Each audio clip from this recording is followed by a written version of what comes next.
Now, the UK is slowly recovering from one of the deepest and longest financial crises to hit the country. But despite moderate growth, some key indicators like living standards, health and education suggest few reasons for optimism. RT's Laura Smith reports. So the Bank of England's forecast for economic growth is on the up, unemployment's down, it sounds great. But beyond those immediate figures is a darker picture that pretty much all the measures by which we track economic progress are in decline.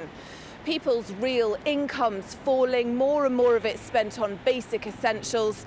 Uniquely, this generation of young people is worse educated than their parents, and obesity, female life expectancy and child mortality are among the worst in Europe.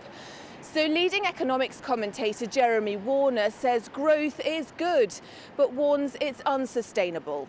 There's not enough exports, there's not enough business investment in this economy.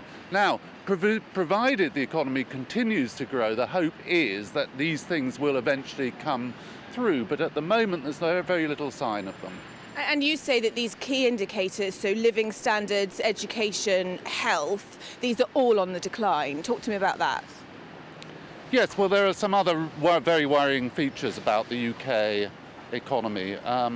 Ever since the crisis began, living standards have been under a lot of pressure. Real wages have been declining. We've probably seen a 10 to 15% erosion in living standards since the crisis began 5 or 6 years ago. I mean, that's big. It's never happened before in modern history. Really, for the first time, again in modern history, we are seeing a situation where people leaving the workforce and retiring are better educated than the people joining the workforce. And that is a very worrying phenomenon for the future, because any modern economy depends on continued growth and learning new skills and so on and so forth.